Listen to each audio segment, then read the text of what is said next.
Wants unlimited opportunities, better relationships, a healthy body, a forgiving heart, a clear-thinking mind, and enough money. If you all want these things, why can't you get them? Many of us can't achieve these things because we have a voice inside our heads that often says negative things and convinces us they are true. This inner voice tries to tell you that you're not smart enough, strong enough, or good enough to do what you want in life. This unseen enemy is harmful and stops you from going after the life you should have. It leads to anxiety and depression. If you want to be the best you can be, you have to control this inner voice. You have to learn how to calm it down and change it into something that helps you instead of holding you back. My friends, the journey to control this inner voice is not an easy one, but it is necessary, crucial, and transformative. The key to unlocking all the treasures of life lies in understanding and mastering this inner dialogue. The constant conversation you have with yourself shapes your reality. It can be your greatest ally or your worst enemy. The negative talk you carry with yourself plays a decisive role in what you achieve in life. Negative self-talk leads you down a dark path. It's like a parasite that feeds on your dreams and aspirations. But the good news is it's entirely within your control to change it. If you let the negative voice take control, you've already set yourself up for failure. Consider the inspiring story of Thomas Edison. When he was trying to invent the electric light bulb, he faced thousands of failures. If he had listened to his inner negative voice that said, "You can't do it," the world might have stayed in darkness much longer. But he said to himself, "I have not failed. I just found 10,000 ways that won't work," and he kept going until he succeeded. Let's consider J.K. Rowling's story too. She is the author of the beloved Harry Potter series. Her life was filled with hardships at the time she started working on Harry Potter. She was a single mother, struggling financially and battling depression. Her inner dialogue could have easily been dominated by despair and negativity. There were countless opportunities for her to tell herself, "I can't do this," or "I'm not good enough." But she didn't. Instead, she devoted herself to her writing, spending every free moment on her story. Even after facing numerous rejections from publishers, she persevered. What if Rowling had given in to a negative inner dialogue? What if she had allowed the voice that said, "You'll never make it," to win? We might never have known the magical world of Harry Potter. Rowling's story teaches us that controlling our inner dialogue and maintaining self-belief can lead us to unimaginable success. In her words, anything's possible if you've got enough nerve.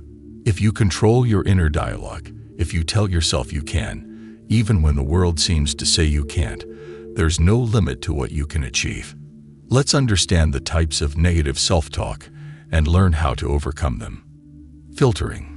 This type of negative self-talk magnifies the negative aspects of a situation and filters out the positives. It's like wearing glasses that only let you see the shadows. For example, you receive feedback on a presentation.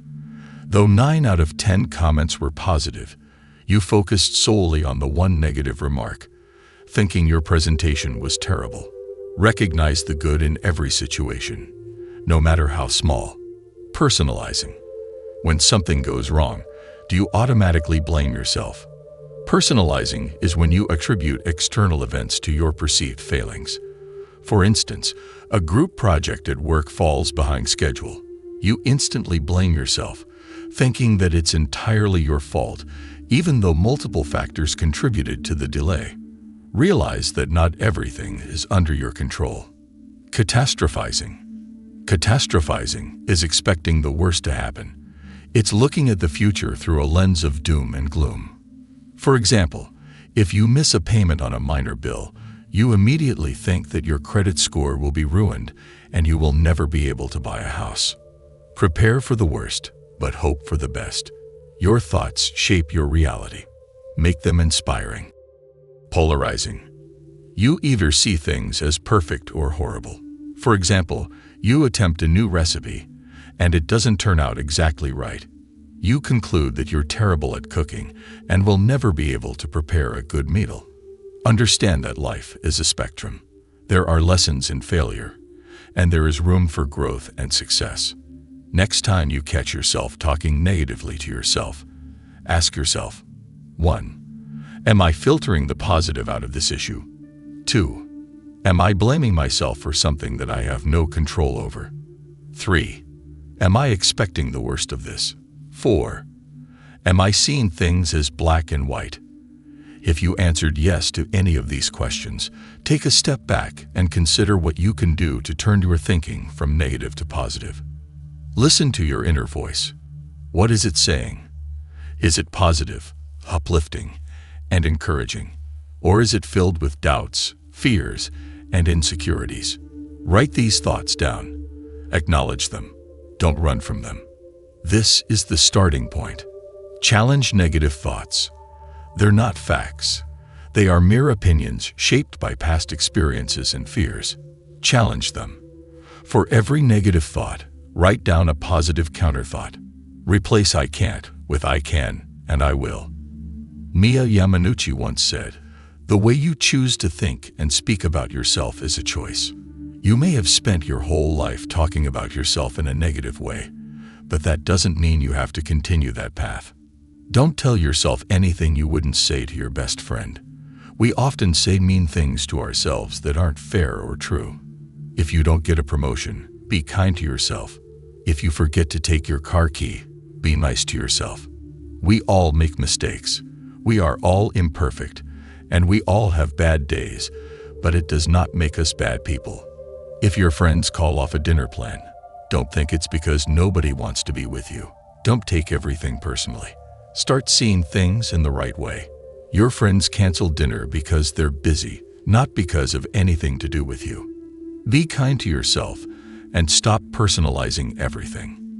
Stop trying to be perfect. Leo Tolstoy said, "If you look for perfection, you'll never be content. If you try to be perfect, you'll end up failing because nobody can be perfect." Don't aim for perfection. Accept that it's okay to make mistakes. The most important thing is to make progress, not be perfect. If you always expect to be perfect, you'll let negative thoughts creep back into your mind. If you always want to be perfect, you might try to make everyone happy, and that's just not possible. If you argue with someone, you may keep thinking about it over and over, and that's not good for you. If you want to stop thinking negatively about yourself, stop trying to be perfect. If you keep comparing yourself to others, you're inviting negative thoughts back into your head. Don't do that. There will always be people who seem to be doing better than you, and that's okay. Focus on yourself and your progress, not how you measure up to others. Be happy with what you have, and don't worry about comparing yourself to others. Always be thankful. If you find yourself thinking negatively, remind yourself of all the things you're grateful for, like your family, friends, home, car, health, or anything else. It can help you feel better and think more positively. Your mind is like a garden. What you plant will grow. Start planting thoughts of positivity, strength, love, and courage. Practice mindfulness through meditation or simple breathing exercises. Be present in the moment and let go of any negative thoughts that are holding you back. Surround yourself with positive people, books, music, and experiences that nourish your soul and support your new mindset. Controlling your inner negative dialogue doesn't happen overnight. It takes practice and patience. Keep working on it. Make it a daily ritual, and slowly you will see a change. The next time you notice yourself thinking negatively, don't ignore that voice inside your head. Instead, answer it kindly. That way, you can be more understanding and forgiving of yourself. I hope you found today's lesson valuable. If you want to support what I'm doing, please share this with your loved ones and tell me your thoughts. May divine love always be with you.